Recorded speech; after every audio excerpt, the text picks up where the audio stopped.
Falamos com o advogado Cristiano Girardello. Ele é colaborador da revista Insieme e publicou uma série de artigos recentes sobre atos registrais. E também fez um grande estudo ali sobre a grande naturalização brasileira. E até aqui essa bronca era com a Avvocatura dello Stato italiano. Mas agora já tem gente aqui no Brasil assustando os ítalo-brasileiros, descendentes dos imigrantes que aqui chegaram antes de 1889, que vamos dizer, 2/3 dos italianos no Brasil. Girardello, você, o que diz sobre a posição que tomou ali uma promotora de justiça de Jabaquara, em São Paulo? Talvez a primeira a tocar nesse assunto aqui no Brasil? Em primeiro lugar, assim, conforme foi manifestado, aliás, antes de fazer um agradecimento a você, a revista, né, por estar sempre antenada com tudo que acontece no nosso mundo e é do nosso interesse.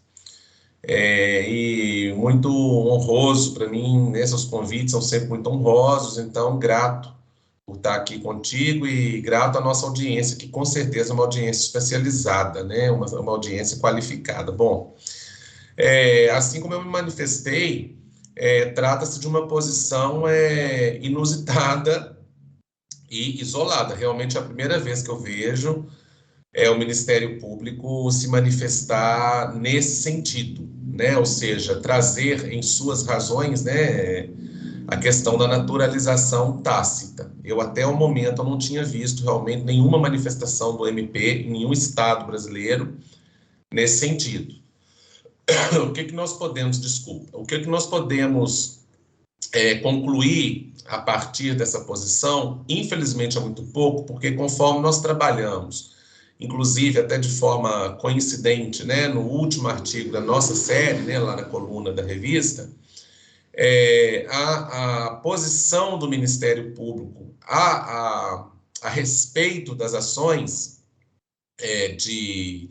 da Lei de Registros Públicos é uma posição totalmente diversa e anárquica. Por quê? Porque há promotores que abrem mão de oficiar nesse tipo de processo quando não há interesse de menores e incapazes, inclusive eu particularmente até me filio a essa corrente, né? Creio que é a posição mais correta. Há promotores que oficiam sem fazer diligências, porque entendendo ser caso de jurisdição voluntária, eles dão uma abertura maior para aquilo que as partes mesmas estão pedindo. Alguns se manifestam, inclusive, infelizmente, dificultando o caso. No Brasil, existe um casamento entre a justiça, né, entre os juízes e o Ministério Público, que é um casamento que, em algumas searas do direito, pode ser absolutamente nefasta para os jurisdicionados, a exemplo no direito criminal. Que casamento é esse? Os juízes, em geral, tendem a seguir em toto tudo aquilo que os promotores, né, ou procuradores de justiça recomendam ou falam, etc. e tal. E nem sempre, mesmo que o Ministério Público tenha essa função de ser custos legis, ou seja, um observador da legalidade, digamos assim, em determinados procedimentos jurisdicionais, nem sempre o Ministério Público está correto, às vezes há erros, né? Então, por que a gente não pode concluir essa manifestação, nenhuma tendência no Ministério Público, né? Concluindo essa questão, porque é anárquica a posição do Ministério Público acerca de sua própria participação nas ações da Lei de Registros Públicos. Há, inclusive, em alguns estados, é o caso de Minas Gerais, uma orientação já positivada, tá? Uma orientação dirigida aos próprios membros do Ministério Público, de que não oficiem em casos da Lei de Registros Públicos, especialmente retificação de registros, né? Quando não houver interesse de menores ou incapazes. Tá? Então, quando a pessoa está requerendo diante da justiça retificação de registro de pessoas todas falecidas, né, e às vezes há dezenas de anos, né, não faz sentido o Ministério Público ter que oficiar, até porque o controle, digamos assim, da legalidade processual, o próprio juiz pode fazer, né? Ao ver, por exemplo, que faltam documentos, ou que sobram documentos, ou que faltam elementos essenciais da ação, o próprio juiz pode despachar diretamente e controlar essa legalidade, né? Então, essa é a primeira questão, né? Não podemos deduzir um posicionamento da instituição, nem mesmo em nível local ou regional. Até porque, por exemplo, eu atuo em alguns casos de retificação registral no município de São Paulo, que é, inclusive, né, o município no qual aconteceu esse caso inusitado, e o município de São Paulo é um município excelente para trabalhar, porque as sentenças são pequenas, são padrão, os promotores de justiça, em geral, oficiam, quer dizer, eles não deixam de oficiar, mas eles não erigem diligências ou comprovações que sejam até diabólicas, ou seja, que as partes não vão conseguir efetuar no processo. Então, é um posicionamento absolutamente isolado e curioso, né? Porque significa que essa pessoa, né, a assessoria dessa promotora ou a própria promotora, de alguma forma entrou em contato com o tema. Isso aí teria sido, você conseguiu analisar esse processo? Isso teria sido provocado? Como é que foi? Ou nasceu espontaneamente da parte dela? Olha, assim, a impressão que eu tive, esse processo, embora precisasse estar, porque processos que trazem registros públicos, familiares, registros civis em geral, eles são colocados em segredo de justiça, tá? Esse processo em questão, ele não estava sob a tutela, digamos assim, do segredo de justiça. Então, eu consegui acessar o processo, consegui dar uma olhada nos documentos, etc. e tal. Nesse processo em questão, não foi juntada a CNN. É importante a gente explicar para a audiência o seguinte: primeiro ponto, naturalidade não se confunde com nacionalidade.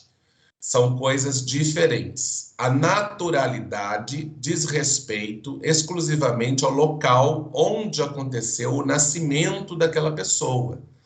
E não necessariamente a naturalidade se traduz em nacionalidade, porque há, nas diversas legislações do mundo, critérios que às vezes distinguem naturalidade de nacionalidade.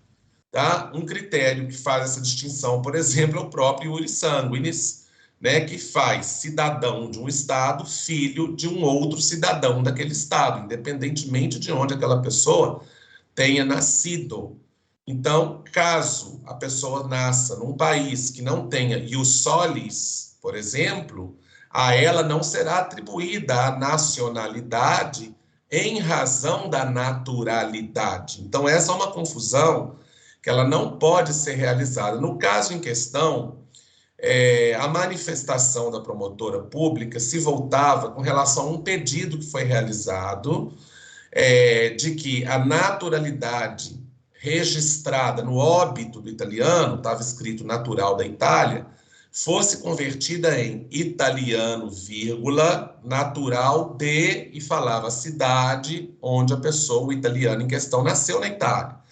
Só que nesse registro de óbito já existia a nacionalidade, no registro histórico, já existia italiano, vírgula, casado, natural da Itália. Ou seja, houve um pedido, digamos assim, além, digamos assim, do que deveria de fato ter sido pedido. Já está registrado no registro, digamos, histórico, né? Ou seja, no registro, quando feito, a nacionalidade desse italiano em questão. Então, a gente pode dizer que houve um pedido feito para além do que deveria ser feito, ter sido feito, tá?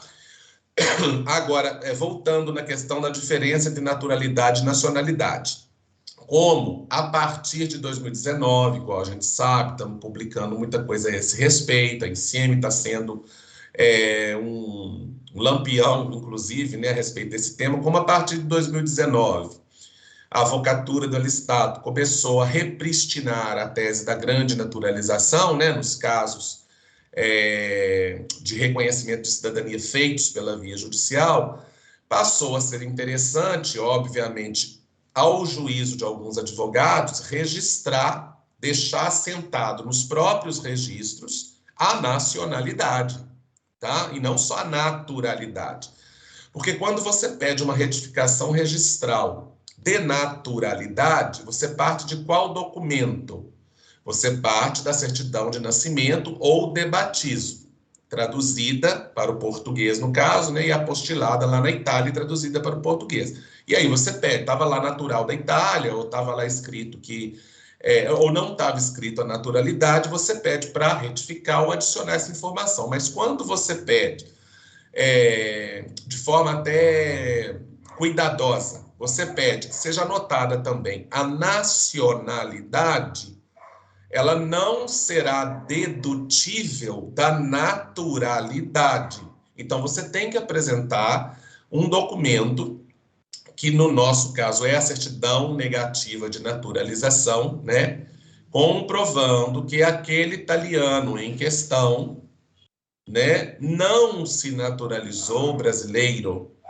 E aí você pode fazer isso de duas formas. Você pode fazer tanto pedindo para que seja incluído no texto, digamos assim, do registro a nacionalidade correta, como você pode pedir para que seja anotada à margem do registro, à vista da CNN, que essa pessoa, né, ou que fulano de tal, não se naturalizou brasileiro, que, na minha opinião, é até o mais correto.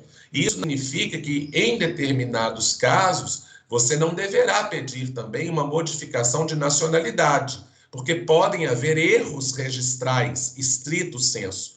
Pode estar escrito lá, por exemplo, que o italiano era brasileiro, isso acontece. Nunca se naturalizou, mas vem escrito brasileiro, por um erro do registrador, né? Ou pode estar escrito, por exemplo, era eleitor, né? E a gente sabe que para ser eleitor, você tinha que ser brasileiro, né? E que, conforme defendemos na nossa tese, inclusive, tese que foi lançada na INSIEM, conforme defendemos, entre 1889 e 1902, inclusive, a própria naturalização se confunde com o alistamento eleitoral ou com a requisição de título de eleitor para aqueles que foram alistados automaticamente, conforme outro decreto do governo provisório que complementa o decreto 58A. Conforme a gente defende, não podemos ler o decreto 58A isoladamente. Ele tem que ser lido com base em vários decretos da época, o 200, o 396, o 277-DIE, o 480, quer dizer, do conjunto de decretos do governo provisório, é que a gente consegue entender perfeitamente o que aconteceu naquela época. Girardello, uma pequena conclusão que eu tirei aqui de uma parte da sua exposição, me leva a te perguntar, não houve uma falha no pedir aí? Porque se você diz, tinha um documento que dizia que ele era italiano, quer dizer, por que ele foi, quer Sim. dizer, não houve uma falha no pedir, de repente? Sim, por uma questão assim, até da ética, não é bom a gente apontar o dedo para colegas, mas realmente houve uma falha, porque o registro, em sua redação histórica, já apontava a nacionalidade da pessoa em questão. Já apontava italiano, vírgula, casado, vírgula, já apontava. Então, assim, quando o advogado pede para ser retificada a naturalidade, porque estava escrito no registro natural da Itália, e não natural da cidade X, etc., né? Na Itália, ele não precisava pedir italiano, vírgula, natural de, né? O italiano já está no registro. Inclusive, assim, até uma dica, não sei se vai estar na nossa audiência o colega, os requerentes, a família interessada, é uma dica simplesmente emendar esse pedido desistindo dele, porque no registro histórico já existe a nacionalidade italiana. Mas, por via das dúvidas, juntar a CNN. A dúvida objetiva que ficou levantada para nós, observadores externos, nesse caso, era a seguinte: estaria a promotora se referindo à ausência da CNN Ou estaria a promotora se referindo à ausência da declaração de confirmação da nacionalidade originária, né, digamos assim, conforme pedido no decreto 58A? Não fica claro, porque como a parte não junta a CNN, ela poderia estar se referindo a qualquer um dos dois documentos. E aí, o que a gente precisa sublinhar?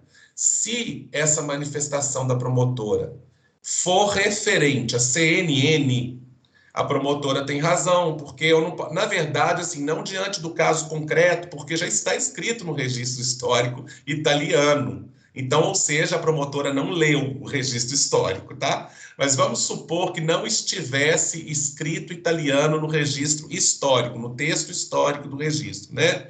E ela estivesse se referindo à CNN, ela estaria com a razão, porque eu não posso pedir modificação de nacionalidade de alguém, né, mesmo que falecido, sem a comprovação. Isso é prova essencial no processo. Se eu estou pedindo a modificação de nacionalidade ou a inclusão da nacionalidade, que não se conclui a partir da naturalidade, é preciso apresentar a CNN de fato.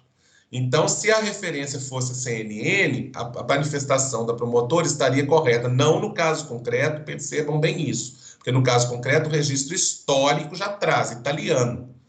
Tá? E se o juiz decidir contrariamente, ele está dando uma decisão equivocada, que pode ser anulada, inclusive, em grau de recurso. Tá? Porque o natural é que a parte desista desse pedido, digamos assim, tá? Essa é a solução do caso. A parte desista desse pedido, porque já está no registro histórico. A jurisdição é voluntária, não tem lado contrário, então não há formação de um litígio propriamente dito, etc. Então, não vou entrar nessas nuances processuais, não. Mas fato é, se ela está se referindo à declaração do decreto 58A, aí nós caímos naquilo que a gente chama em direito de prova diabólica, tá? E essa é uma questão temerosa para os ítalo-descendentes aqui no Brasil, tá? Para fazer suas retificações de registro. Se por acaso isso vira moda, ou vira até uma orientação do próprio Ministério Público, que tem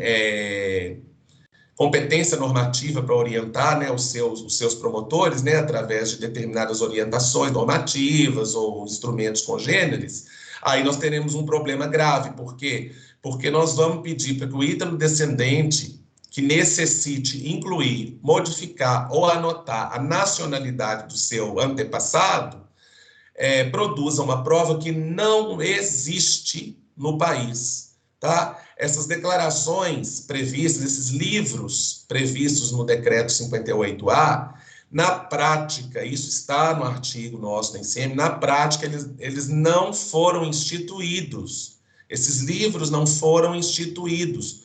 Pouquíssimos municípios, pouquíssimos instituíram esses livros. Por quê? Porque a ideia do governo provisório não era dar aos imigrantes, né, aos estrangeiros, então residentes do Brasil, margem alguma de escaparem de um alistamento eleitoral compulsório, se assim fosse desejado pelo dono da terra. Esse é o contexto histórico da época. Então, assim, esses livros eles já foram desenhados no decreto 58A para que não fossem instituídos, tá? Então, pouquíssimos, tanto é que nos decretos posteriores, o que o governo provisório faz? Dispensa esses livros, e quando eu falo decreto posteriores, eu não estou falando de uma distância de anos, não, estou falando de uma distância de poucos meses entre um decreto e outro. O 58A é de dezembro, o outro é de abril, o outro é de junho, eu estou falando de uma distância temporal de meses. Então, em alguns meses, o Marechal Deodoro, né, o governo provisório, dispensou os municípios, tá, de terem esses livros. Por quê? Porque o governo provisório igualou o alistamento eleitoral ou a requisição do título de eleitor à própria naturalização. Ou seja, não era necessário, nesse período entre entre 14 de dezembro de 1889, que é quando foi publicado o decreto 58A, e o prazo final dado pela Constituição de 1891, né? Não era necessário, nesse período, nenhum procedimento de naturalização.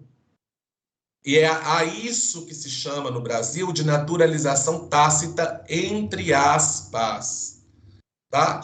Inclusive nos documentos históricos, entre aspas. Naturalização tácita aparece nos documentos históricos, entre aspas, porque ela é chamada de tácita, mas ela nunca foi tácita. O que acontece no Brasil nesse período é o seguinte: iguala-se o alistamento eleitoral, ou para aqueles alistados automaticamente, porque o governo provisório chega a permitir o alistamento automático, tá? Aqueles que requisitaram o seu título de eleitor, se já alistados automaticamente, o governo provisório iguala esse alistamento ou essa requisição do título, ele iguala ao procedimento de naturalização. Só será reinstituído por um decreto, já no regime constitucional de 1891, por um decreto de 1902, que é o decreto 904 de 1902. Então, o que acontece nesse período, entre 89 e 1902, não é uma naturalização tácita, é uma naturalização expressa, mitigada, em que se iguala o alistamento eleitoral ou a requisição do título de eleitor ao próprio procedimento de naturalização, com o abandono dos livros do decreto 58A. Eles são abandonados. Então, os promotores de justiça, se estiverem nos ouvindo aqui, percebam uma coisa: se os senhores, se vossas excelências requererem aquelas pessoas, requisitarem, melhor dizendo, aos requerentes nesses processos de retificação, que apresentem para fins de retificação, inclusão, modificação de nacionalidade, para que apresentem as declarações previstas no decreto 58A, os senhores estarão requisitando provas diabólicas. Elas não podem ser produzidas, porque esses livros não existem nos arquivos públicos brasileiros, não existem no âmbito do Ministério da Justiça, porque quando foi reinstituído o procedimento de naturalização, pelo decreto 904 de 1902, foi recentralizado nas mãos da União, foi recentralizado o procedimento de naturalização, colocado sob competência do Ministério do Interior, né, dos Negócios do Interior, como era chamado na época, Ministério da Justiça, e determinado que os livros eventualmente existentes fossem encaminhados para o Ministério da Justiça. Agora, quantos municípios instituíram esses livros? Nas minhas pesquisas, sabe quantos municípios eu encontrei? Um de todos os municípios brasileiros. Um instituiu esses livros. Sabe por quê? Porque eles não foram desenhados no decreto 58A para que fossem uma realidade. Tá? Eles foram desenhados exatamente para que eles não viessem à existência. Por quê? Porque o que interessava aos poderes daquela velha república, né, aos poderes que deram o golpe, inclusive militar, que derrubou Dom Pedro II, interessava alistar compulsoriamente, se necessário, todos aqueles que tivessem condições de exercer o voto. Então vem a história do voto de cabresto, aquela história toda da velha república. Essa é a questão, isso é que aconteceu.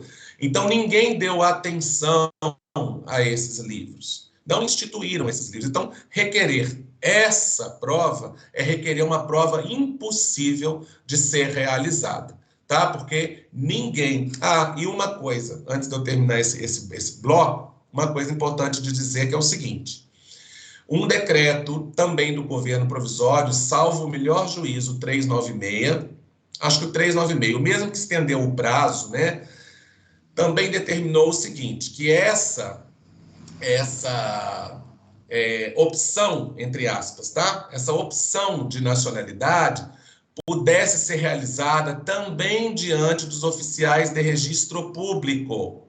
Ou seja, todas as vezes que um italiano declarava diante de um oficial de registro público a sua nacionalidade, né, não a naturalidade, como já inclusive o STF lá da época, né, de 1930, 1940, o STF lá de trás já decidiu não a naturalidade, que é diferente, mas quando o italiano declarava sua nacionalidade diante do oficial de registro, essa declaração de nacionalidade supria as declarações, teria o efeito de suprir as declarações previstas no decreto 58A, de forma que os registros que trazem a palavra italiano, tá? Se feitas pelo próprio italiano, como, por exemplo, era muito comum nos casamentos, né?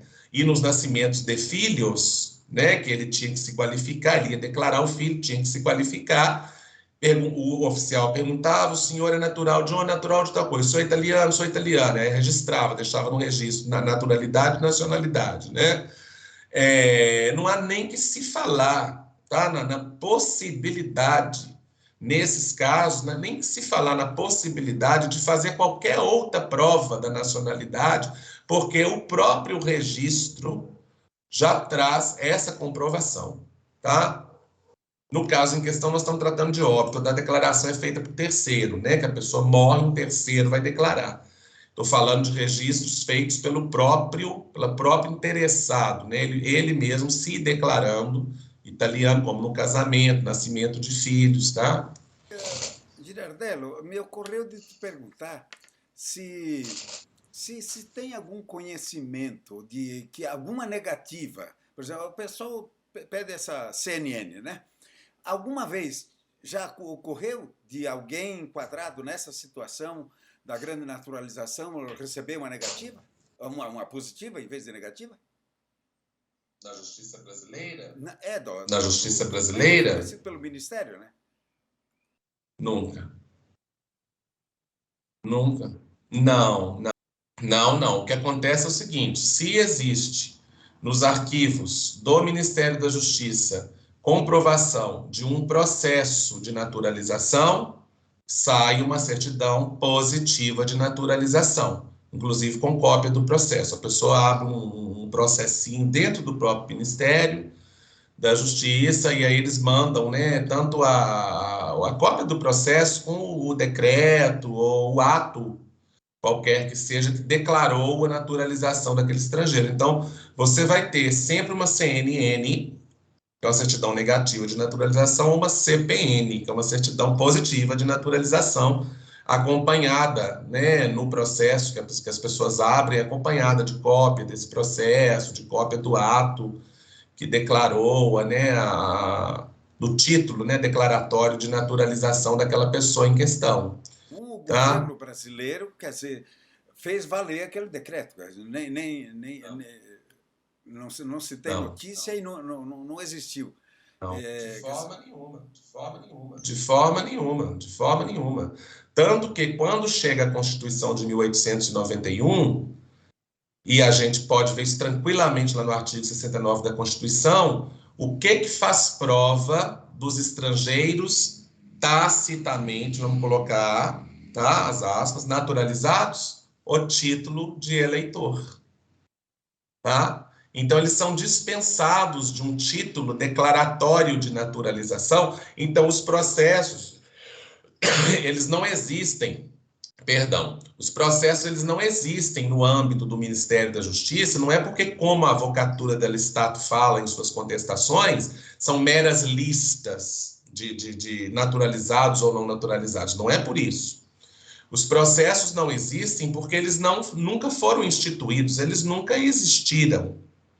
Eles nunca existiram. Então, por quê? Porque o que o governo provisório fez? O governo provisório igualou, como a gente defende, né?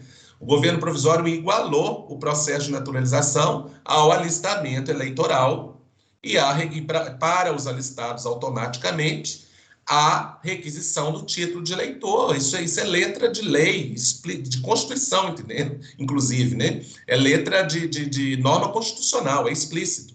Tanto é que na Constituição de 1891 e nos regramentos posteriores à Constituição, isso só vai acabar lá na era Vargas, né? Na verdade, quando vai vir um novo regime, etc. e tal, Mas durante todo esse período, fará a prova da naturalização tácita o título de eleitor.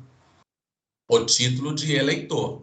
Tá? Não estou falando aqui, isso é importante a audiência perceber, que nós não tenhamos tido uma sobreposição entre duas realidades. Por quê? Porque como foi reinstituído um decreto de naturalização, reinstituído um processo, melhor dizendo, de naturalização, pelo decreto 904 de 1902, depois o decreto 6948 de 1908 e tal. Então, como foi reinstituído, muito da administração brasileira, para não dizer a grande maior parte da administração brasileira, passou a exigir mesmo desses estrangeiros tacitamente naturalizados, leia-se aqueles já listados como eleitores, que abrissem processos de naturalização para que, ao final, tivessem títulos declaratórios. Então, houve uma sobreposição entre o que a lei falava e entre o que de fato aconteceu, há uma distância. A lei, leia-se, Constituição, inclusive, falava o seguinte: para os tacitamente naturalizados, serve de comprovação de naturalização o mero título de eleitor. Claro, porque foi isso que aconteceu no governo provisório. Tudo bem. Mas, como o próprio Congresso Nacional reinstitui, poucos anos depois, né? Você vê, são 3 anos, né? 1899 a 1902. Como o Congresso Nacional reinstitui um procedimento de naturalização expressa, como que a administração pública brasileira compreendeu que mesmo aqueles que tinham o título de eleitor, por uma questão de segurança jurídica do Brasil, né? Do Brasil, a segurança jurídica do Estado brasileiro, mesmo aqueles que tivessem o título de eleitor, precisariam passar por um procedimento de naturalização, mesmo tendo o título de eleitor, né, para ao final terem um título declaratório. Poucos casos foram, inclusive, apreciados pelo Supremo Tribunal Federal a esse respeito, tá? De pessoas buscando exatamente a desnecessidade do título declaratório diante da existência de um título de eleitor, conforme falava a Constituição de 1891, né, que igualava as duas coisas, tá? Então, assim, é preciso defender a CNN no Brasil e no exterior. É preciso defender a CNN, é preciso defender o Ministério da Justiça, o nosso Ministério da Justiça. Aquilo não é uma mera lista de pessoas naturalizadas ou não naturalizadas, não é assim. É preciso compreender o histórico inteiro, né, dessas legislações todas, etc. e tal, como a coisa se deu para defender a competência do Ministério da Justiça de certificar a inocorrência ou a ocorrência de uma naturalização. Tá? Na dúvida, Peron, o que deveria ser feito? Na dúvida, tá? O que resolveria essa dúvida? Na dúvida, resolveria um documento muito simples, que a gente tira pela internet a qualquer minuto aqui, certidão negativa de alistamento eleitoral, sabe? Você tira no site do TST, sabe? Se o cara não, a CNN, ele tem uma CNN, ou seja, a certidão, o certificado de naturalização dele é negativo. E se ademais ele nem eleitor nunca foi inscrito, não há dúvida que essa pessoa jamais se naturalizou brasileira, sabe? Não pode haver dúvida, porque a naturalização desse curto período, entre 1889 e 1902, era o alistamento eleitoral. Era o próprio alistamento eleitoral. E o fato de essa pessoa ter um título de eleitor, mas com essa ressalva que eu fiz agora há pouco, a ressalva de que, quando reinstituído o processo de naturalização, a administração pública brasileira, em sua esmagadora maioria, passou a não reconhecer os títulos de eleitor desses estrangeiros como sendo prova da naturalização e exigir que eles requisitassem de qualquer forma, diante do Ministério dos Negócios do Interior, né, hoje o Ministério da Justiça, né, que eles requisitassem de qualquer forma um título declaratório. Isso foi, inclusive, alvo de ações no Supremo Tribunal Federal na década de 30, salvo melhor juízo, ou 40. Tá? Ô, Girardello, eu acho que você deu uma ideia bastante ampla da questão, inclusive com relação a. Você diz que tem que ser tratado na Itália e aqui, etc. Tal. Mas o resumo da ópera me parece que, de certa forma, é de tranquilidade. Quer dizer, o pessoal não precisa se apavorar com isso, isso aí poderíamos ter como um acidente de percurso. É isso? Podemos dizer assim, vamos tentar dar uma resposta um pouco mais completa para essa questão. Podemos dizer assim por uma razão pragmática, que é a que a gente fala no início da entrevista. Que razão pragmática é essa? O Ministério Público é anárquico a respeito de sua própria participação nas ações da Lei de Registros Públicos. Então, por um olhar pragmático, não será problema, porque essa promotora, sem dúvida, é uma criatura isolada, realmente, isolada. E só Deus sabe, talvez, ou foi uma decisão tomada, uma decisão entre aspas, né? Na verdade, uma manifestação tomada à base de uma pesquisa no Google rápida, de um assessor, que até, curiosamente, ou coincidentemente, bateu com essa discussão, né? Nós estamos travando agora sobre a grande naturalização, acendeu uma lâmpada ali na hora e falou, opa, peraí, né? Tem essa questão também da grande naturalização, porque ninguém sabe disso, né? E os concursos públicos no Brasil não fazem essa retomada histórica de nada para as pessoas. Então, quer dizer, duvido que a promotora saiba disso, que não seja de forma absolutamente incidental. Quer dizer, fez uma pesquisa no Google, se deparou com o tema, leu, né, desculpa a expressão, leu pelas coxas, né, não entendeu direito o que estava sendo falado e resolveu aparecer lá na manifestação. Então, é uma questão isolada. Então, mas esse é um viés pragmático. Agora, se a gente for pensar sobre um viés acadêmico, científico, sobre um viés mais, e até aproveitando, né, falar para a nossa audiência que eu estou pleiteando uma vaga de doutorado junto ao UFMG para estudar esse tema, inclusive, espero ter sucesso no meu processo seletivo, porque eu quero estudar a fundo esse tema realmente, da grande naturalização. Então, se a gente colocar sob um viés acadêmico, científico, jurídico, prático-jurídico, há muito a ser feito a respeito. Por quê?